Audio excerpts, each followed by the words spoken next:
창세기 강의를 하면서 창세기 3장 오늘 마지막 그런 공부를 하려고 생각합니다. 우리가 지난 몇 주 동안 창세기 3장을 공부하면서 여러 가지 이해하지 못하는 내용들이 창세기 3장에 있습니다. 그래서 창세기 3장이 성경에서 가장 어려운, 해석하기가 어려운, 또 사람들마다 생각이 조금씩 다른 그러한 성경이다 이렇게 말씀드릴 수 있습니다.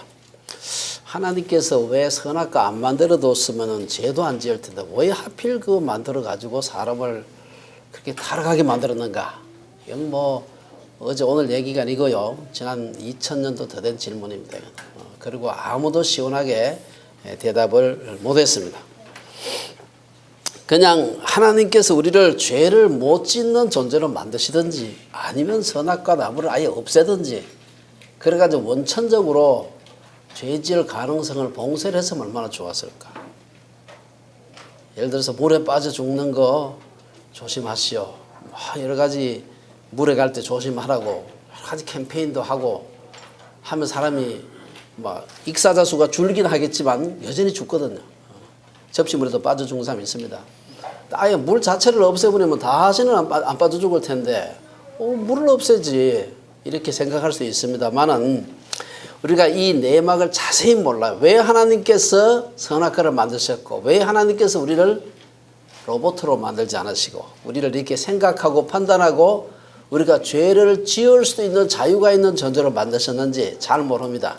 그러나 한 가지 분명한 것은 하나님께서 우리를 그렇게 만드신 것은 우리를 사랑하셨기 때문이다 하는 겁니다. 이것을 사실 적절한 우리 인간 사회의 비유로 어떤 비유를 하기는 쉽지 않습니다만은 우리가 자녀를 기를 때 잘못한 가능성이 있죠. 잘못할 가능성이 있습니다. 그렇죠? 근데 이 잘못을 하나도 하지 못하면 어떻게 하면 됩니까? 애를 밧줄을 꽁꽁 묶어가지고 집에 묶어놓으면 어디 가서 잘못될 일도 없고 잘못된 친구 사귈 일도 없고 무슨 애들이 마약의 유혹을 받을 일도 없고 그렇죠. 그렇지만 부모가 자녀를 사랑하기 때문에 아이를 밧줄로 집에 묶어놓지 않는다. 이게 완전한 그 비유는 아니지만 하나님께서 우리를 사랑하셨기 때문에 우리를 하여금 자유할 수 있는 그런 마음을 주셨다. 이렇게 얘기를 할 수가 있습니다. 우리가 지난 몇 주 동안 살펴본 것처럼 에덴 동산, 에덴이란 말 자체가 기쁨이다 혹은 즐거움 이런 뜻을 가지고 있습니다. 그리고 실제로 성경의 에덴이란 말이 여기 창세기 3장에만 나오는 게 아니고 2, 3장에만 나오는 게 아니고 여기저기 다른 데도 나옵니다. 근데 나올 때는 거의 항상 에덴 하면은 항상 그 비옥한 지역 큰 나무들이 자라는 곳 혹은 물이 풍성한 곳 이런 말을 할 때 에덴과 같은 곳이다. 이런 표현을 하고 있습니다. 우리가 분명히 아는 것은 에덴은 정말로 풍성하고 부족함이 없는 즐겁고 기쁜 곳이었다.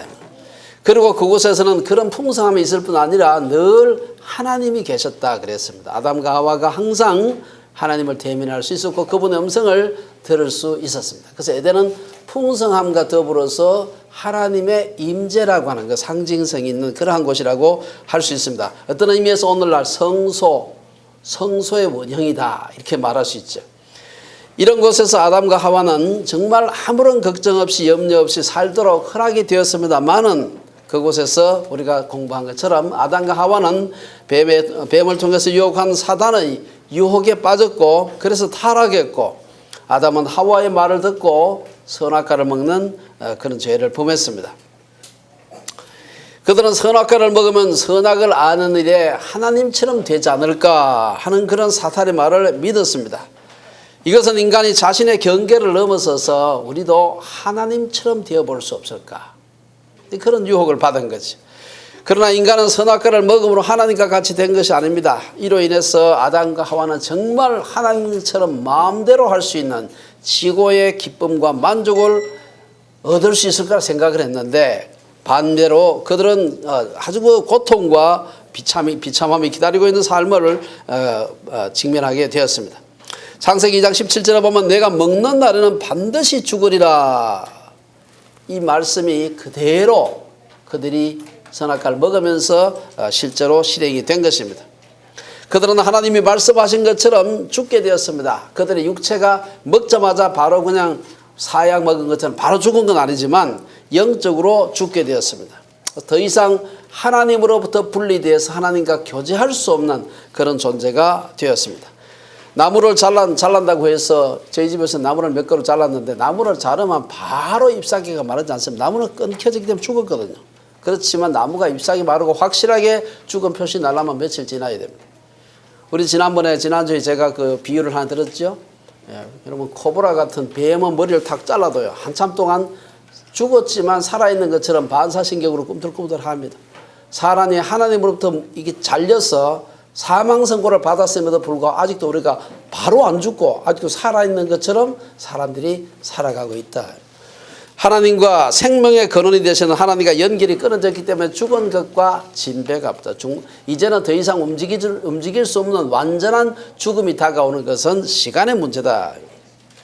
그래서 오늘 본문은 범죄로 인해서 죽은 인간에게 어떤 일이 일어나는지 하나님이 처음에 아담과 하와를 창조하시고 그리고 그곳에 에덴에 살게 하셨는데 에덴으로부터 추방될 때 어떤 일이 일어나는가 하는 것을 오늘 마지막으로 우리에게 소개하고 있습니다. 첫째, 오늘 20절에 보면은 하와의 이름을 아담이 짓는 일이 나옵니다. 이게 보면 아담이 그의 아내의 이름을 하와라 불렀으니 그는 모든 산자의 어머니가 됨이더라.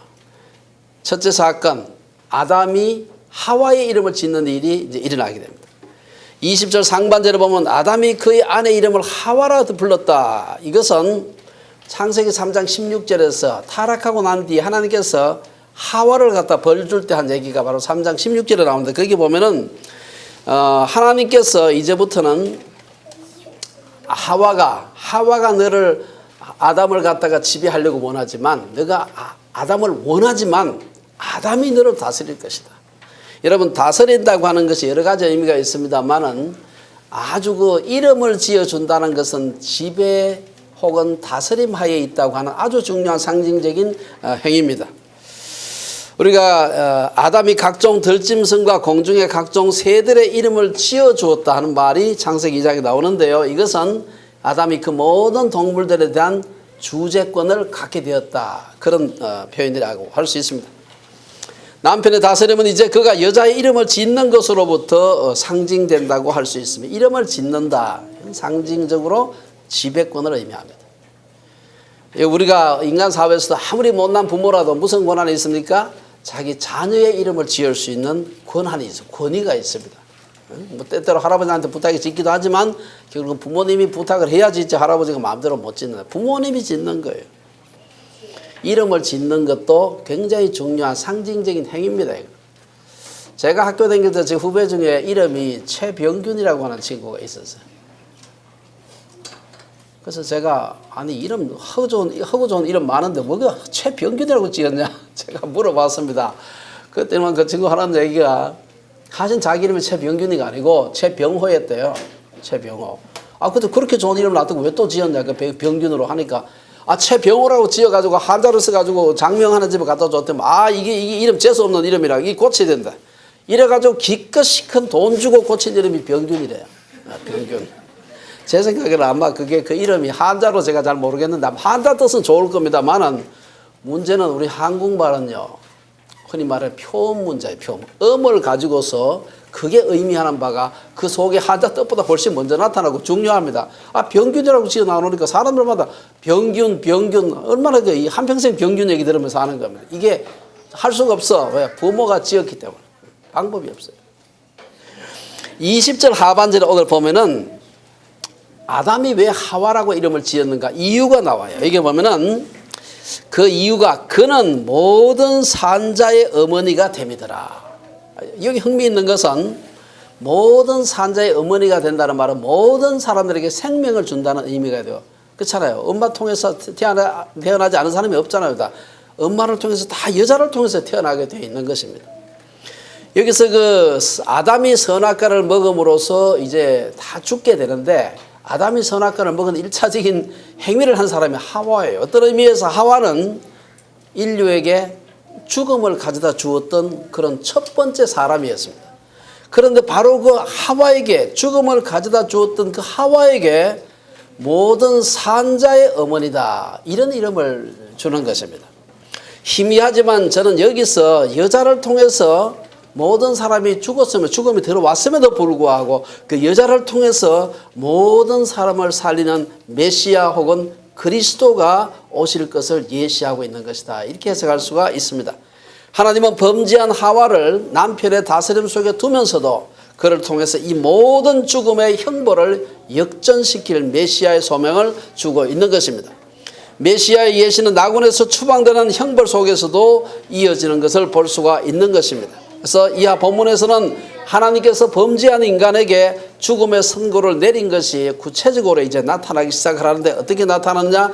그것은 말로 신낙원, 낙원으로부터 쫓겨나는 형태로 나타나게 됩니다. 21절 보면은 낙원에서 쫓겨나기 전에 하나님께서 중요하게 쫓겨나는 준비를 하나 하는 게 있습니다. 그게 바로 가죽옷을 지어 입히는 사건입니다. 21절에 보면은 여호와 하나님이 아담과 그의 아내를 위하여 가죽옷을 지어 입히시니라.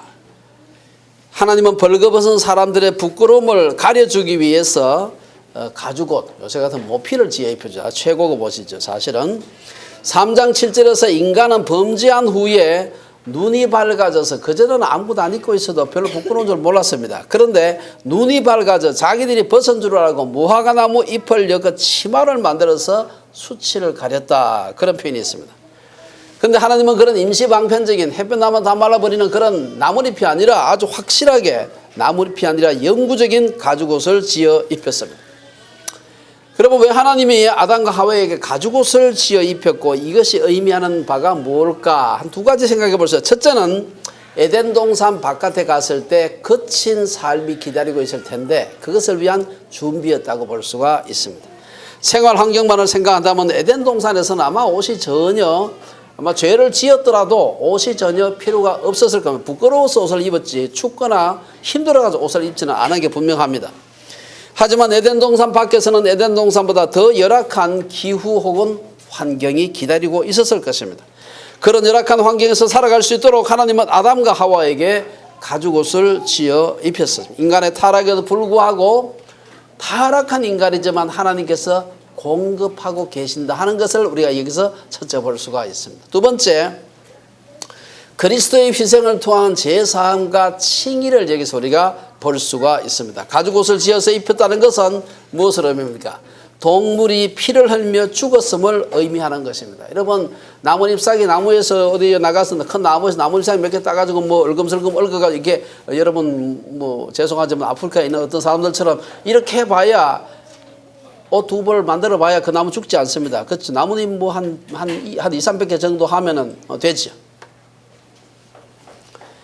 그렇지만 나뭇잎 몇 개 따가지고 나무가 죽지 않지만요. 동물의 가죽을 벗기게 되면 살아날 동물이 없습니다. 반드시 죽게 되어 있습니다. 가죽을 벗긴다는 것은 필연적으로 피 흘림과 죽음이 수반되는 것을 의미합니다.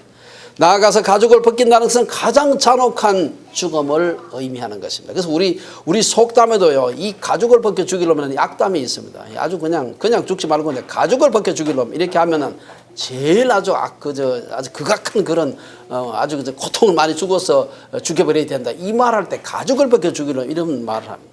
가죽을 벗겨 가지고 아담과 하와의 수치를 가렸다. 이 말은 무슨 말입니까? 이것은 예수 그리스도의 차복한 죽음과 피 흘림을 통해서 인간의 죄와 수치가 가려지는 것을 상징합니다. 이 사상은 신약의 대표적으로 사도 바울, 베드로, 야고보 사도 이런 사람들의 공통적인 사상입니다.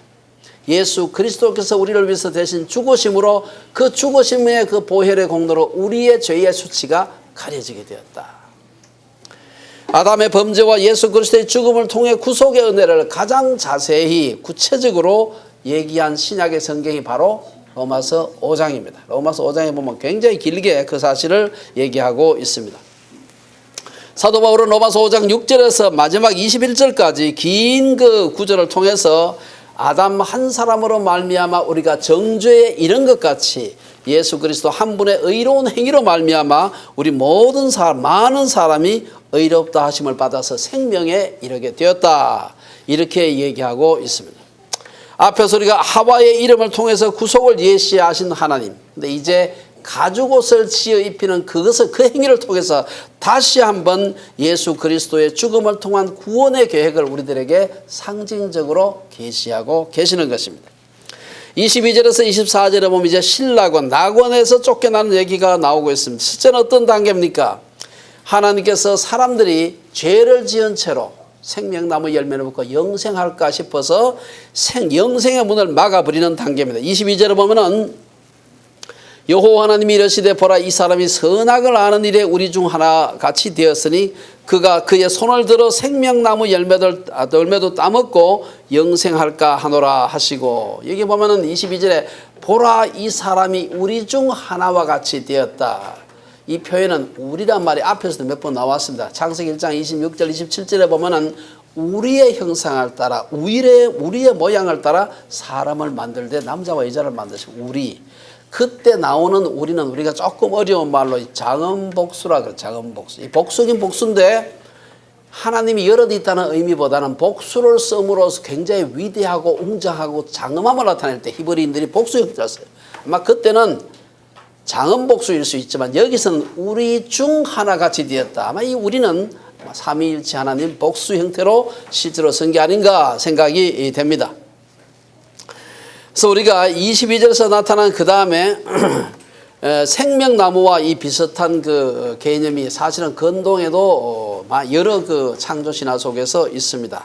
그래서 생명나무가 뭘까? 제가 몇 가지 그 신화를 읽어봤는데 그 신화 중에서 바벨론 신화 중에서 아다파의 신화라는 게 있어요. 아다파의 신화가 있는데 그 아담과 같은 그런 존재입니다. 첫 번째 사람 원주민, 에덴의 원주민. 그리고 그를 지은 사람의 이름이 에와라고 하는 에와. 여호와하고도 이름도 비슷해요.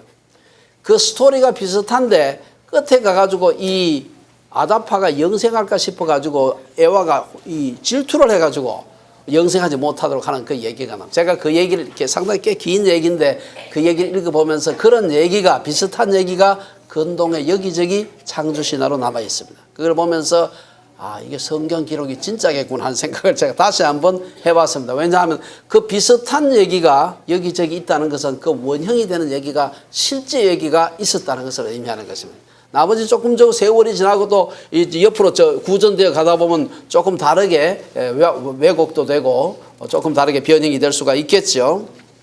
그래서 우리가 이러한 그 생명나무의 열매를 먹지 못하도록 하나님께서 그 길을 막은 것을 볼 수가 있습니다. 23절 24절에 보면 구체적으로 에덴에서 내보내는 사건이 나오고 있습니다. 23절에 보면은 여호와 하나님이 에덴 동산에서 그를 내보내어 그의 근원이 된 땅을 갈게 하시니라. 이같이 하나님이 그 사람을 쫓아내시고 에덴 동산 동쪽의 그룹들과 두루 도는 불칼을 두어 생명나무의 길을 지키게 하시니라. 여기 보면은 23절 24절 마지막 두 절에 보면은 23절에서는 내보냈다, 24절은 쫓아냈다. 이게요 원어도 다릅니다. 이게 강도가 달라요. 이 말을 동사를 두 개를 서로가 사용을 하고 있는 걸 볼 수가 있습니다.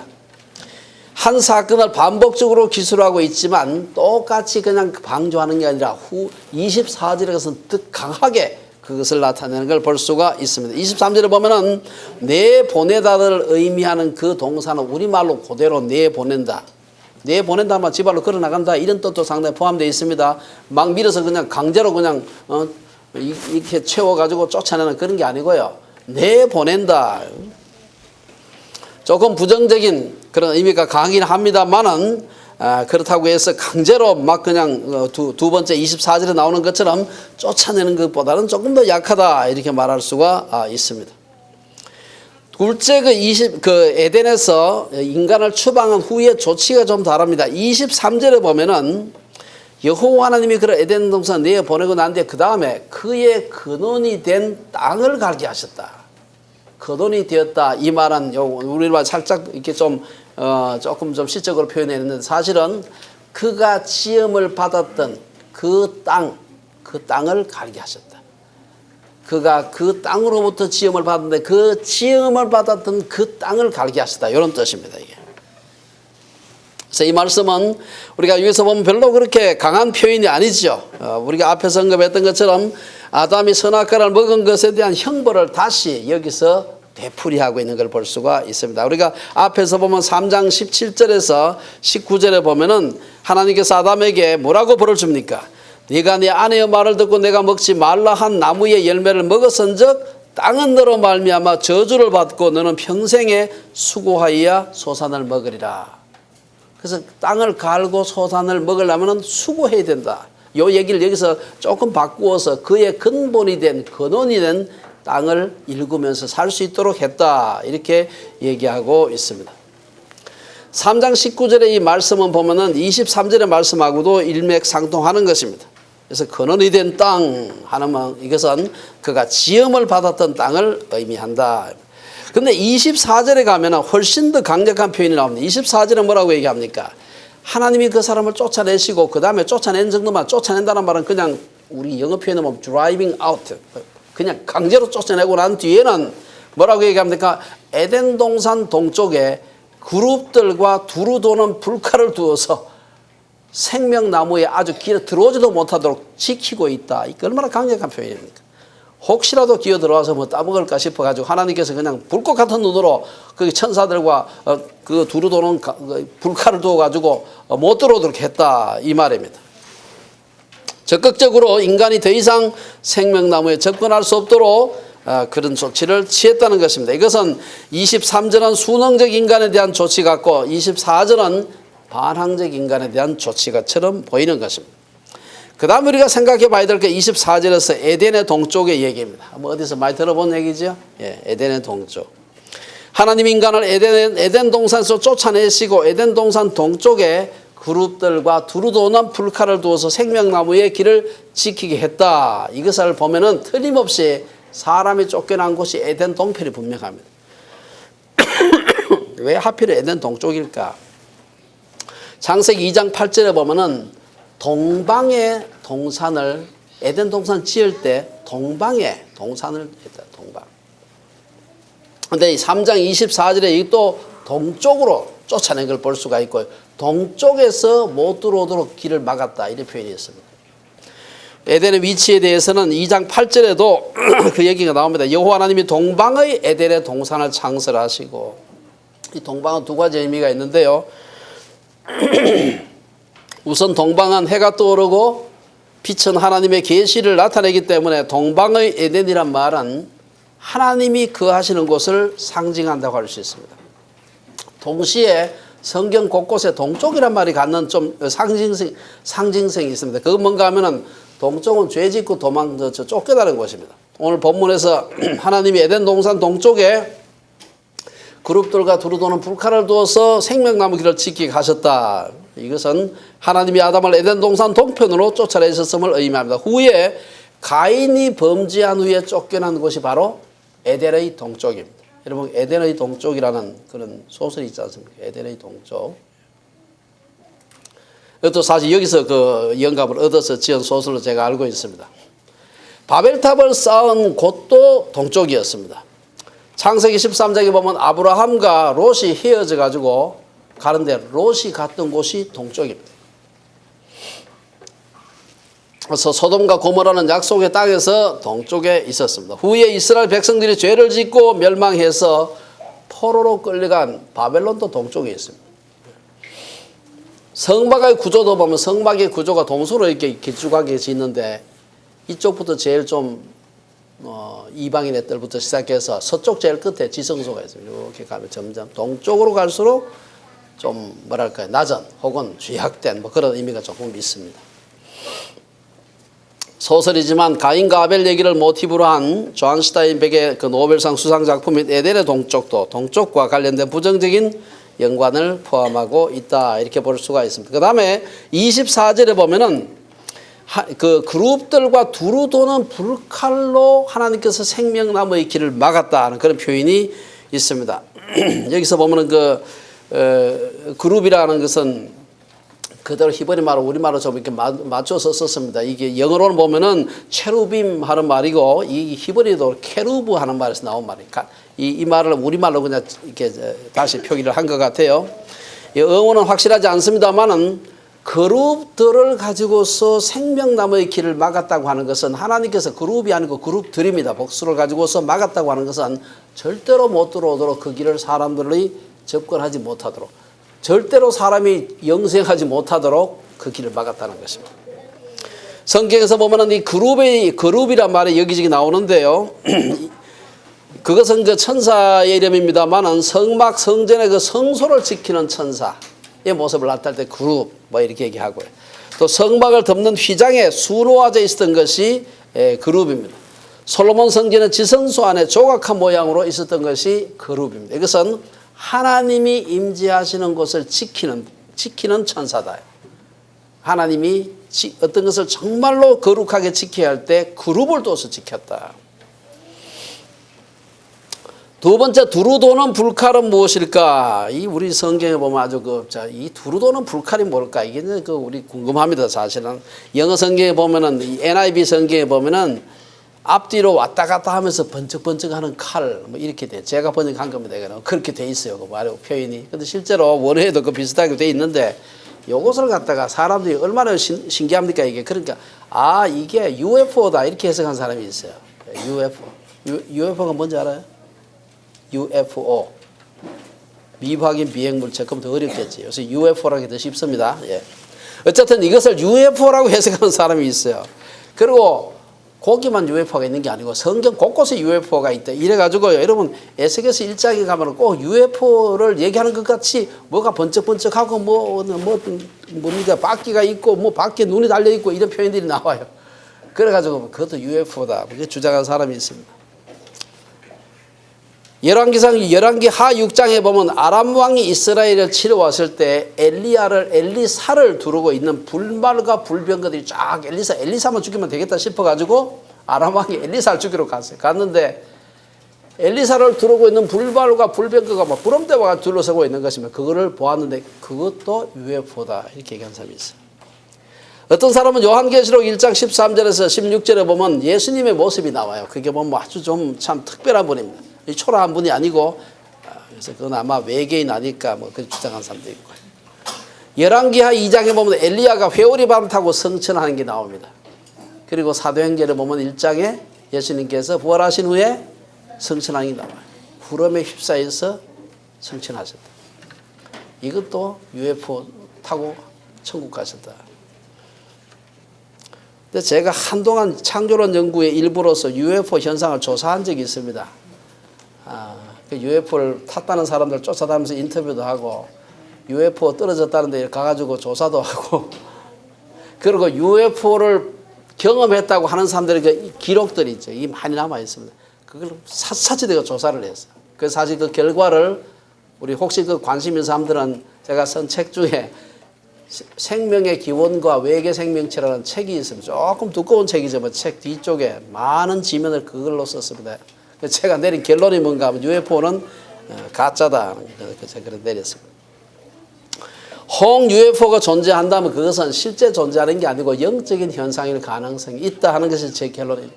왜냐? 절대로 우리가 물리적으로는 이 지구에 도착할 수 있는 그러한 행성이 존재할 수가 없어요. 이건 우선 물리학의 상식이고요. 그 다음에 제가 조사했던 모든 UFO에 대한 리포트들은요. 하나같이 확실하지가 않아. 여러분 UFO에 대한 정확한 사진을 찍기 위해서 좋은 카메라 온갖 최신 첨단 장비를 가진 사람한테 절대 UFO가 안 찍힙니다. 희한하게 정신이 희미한 이런 사람들한테만 꼭 UFO가 보여요. 예.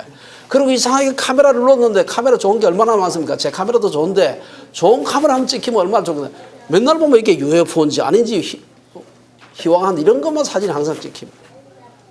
그리고 그것을 UFO 뭐 납치되어 갔다. 제가 우리 한국의 묵호 요즘 동해시죠. 동해시 바닷가에서 새벽 몇 시에 UFO 그 모선 저 태양계 밖에 있는 모선에까지 자기가 잡혀갔다 왔대요. 그래서 그 사람을 어렵게 찾아내가지고 저 청량리에서 3시간 동안 제 인터뷰를 한 적이 있습니다. 그래서 제가 인터뷰를 하고 난 뒤에 이 사람이 정신병자고는 하는 거 총신 출신입니다. 목사고. 그런데 뭐 정신병자고는 하는 그때 제가 알게 됐어요. 그래서 UFO는 거짓말이다. 그러니까 이걸 갖다가 UFO로 불칼, 두루 도는 불칼. 우리 옛날에 그 한글 계획 보면 두루 도는 화염검을 또 같은 말이에요. 같은 한자말이고 우리 말이에요. 사실이 아니다. 있다면 그것은 영적인 현상이고 좀 더 구체적으로 사탄의 역사입니다. 왜 사탄의 역사라고 하느냐? 제가 가만히 조사해 보니까 UFO 쫓아다니는 학문의 분야도 있습니다. 유폴로지 그래가지고 UFO 학이라는 게 있어요. 그거 쫓아다니는 사람을 유폴로지스트라고 그럽니다. 유폴로지스트 치고 제대로 예수 믿는 사람이 하나도 없고 유폴로지스트 치고 기독교에 비판적이지 않은 사람이 없습니다. 이건 거의 공통적입니다. 제가 그걸 보고 이거는 학문적인 대상이 아니구나. 이 영적인 현상이구나 하는 걸 제가 결론을 내리게 될 것입니다. 생명나무의 길을 지키는 두루 도는 불칼이 무엇인지는 분명하지 않습니다. 하지만 그것이 무엇인지 아는 것보다 더 중요한 것은 하나님이 우리들에게 생명나무 열매를 먹고 영생불사하는 길을 막으셨다는 사실입니다. 아무리 생명공학이 발달하고 의학이 발달하고 아무리 다이어트하고 몸매 관리를 해도 아무리 산산보약 먹고 좋은 음식 먹어도 인간은 영생할 수가 없다. 오늘 본문의 메시지는 생명나무가 무엇인지 두루 도는 불칼이 무엇인지를 아는 것이 아니라 그것을 통해서 하나님께서 우리에게 무슨 말씀하시고 싶은가 하는 걸 캐치하는 게 중요합니다. 그것은 인간은 육체적으로 영생할 수 없다는 사실입니다. 건강을 돌보고 유의하는 것을 금하는 것이 아닙니다. 인간의 유한함을 겸손하게 받아들이고 우리에게 주어진 인생의 시간 동안 하나님 앞에서 충성되이 성실하게 바르게 살아가는 것이 중요하다는 것입니다.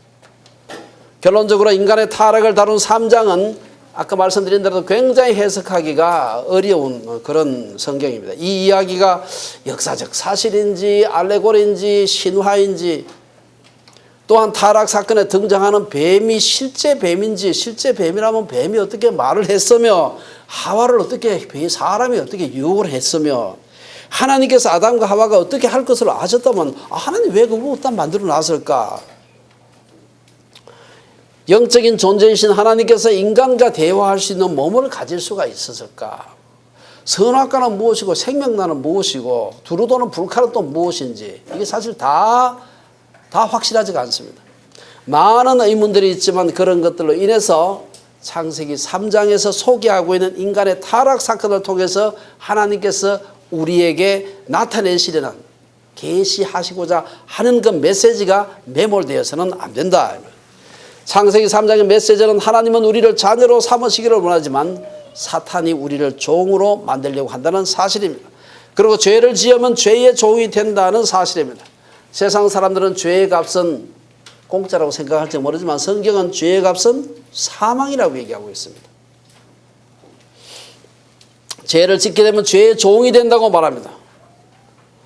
죄를 지으면 하나님과의 관계, 인간과의 관계, 심지어 인간과 피조세계의 관계까지도 단절되게 되고 끊어지게 됩니다. 오늘 본문은 바로 그 죄의 삭시 사망이라는 것의 의미가 무엇인지 우리들에게 보여주는 것입니다. 죄는 우리를 구속하고 비참하게 만들고 결국은 영원한 죽음으로 인도하는 것입니다. 제가 언젠가 옛날에 영락교회 담임 목사 하셨던 이명수 목사님이 어떤 잡지 기자하고 인터뷰를 한 게 있어요. 이게 얘기가 좀 긴 얘기인데 그 중에 이 기자가 젊은 기자예요. 여자 기자인데 아주 목사님한테 목사님은 예수 왜 믿으세요? 이렇게 묻는 게 나옵니다.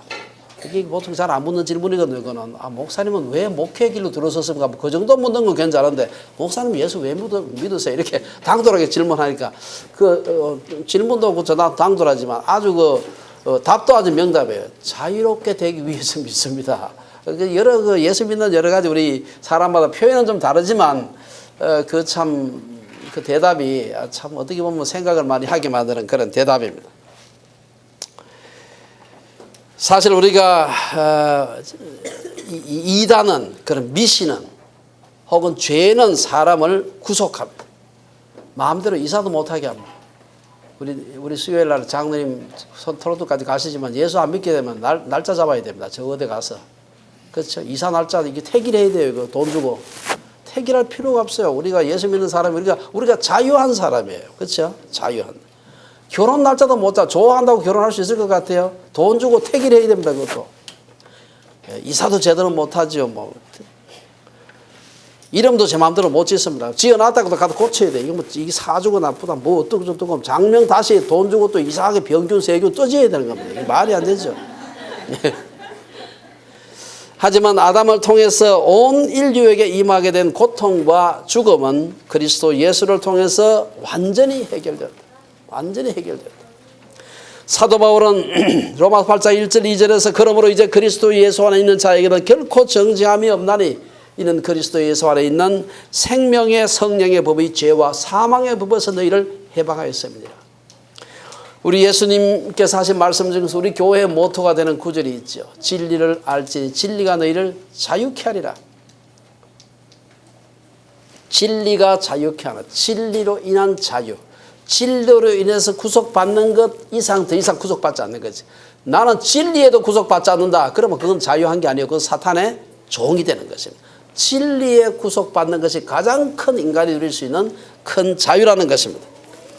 여러분, 중국의 수많은 황제들이요, 하나님께서 영생불사의 길을 막았다 그랬죠. 생명나무 열매를 먹으러 가는 그 길 자체를 불칼과 그룹들을 동원해가지고 막았어요. 그런데 이걸 알지 못하고 영생불사하겠다고 떠들었던 중국의 황제들이 많습니다. 그 얘기 잘 아시죠? 불로초, 불사약. 근데 재미있는 것은요, 불로초 구해가지고 영생불사 해보려고 했던 사람이 모두가 다 불로초 때문에 제명 못 살고 다 죽었습니다. 그거 아시죠? 중국의 황제 절반 이상이 약 중독 때문에 죽었습니다. 많은 사람이 수원 중독으로 죽었다고 합니다. 수원이 얼마나 그 맹독성, 우리 몸에 들어가면요, 그거 나가지도 않습니다. 그 우리 몸에 아주 그 치명적인 근데 그걸 옛날에 모르고, 그걸 갖다가 보약이 주라고 막 그냥 장복을 하고 하니까 일찍 죽을 수밖에 없는 것입니다. 그래서 산산보약 먹고 영생하려 하지 말고 예수 그리스도의 보혈을 힘입어서 영생 가운데, 영생의 소망 가운데 사는 우리 온 주빌리의 성도님들 되시기를 축원합니다. 기도하겠습니다.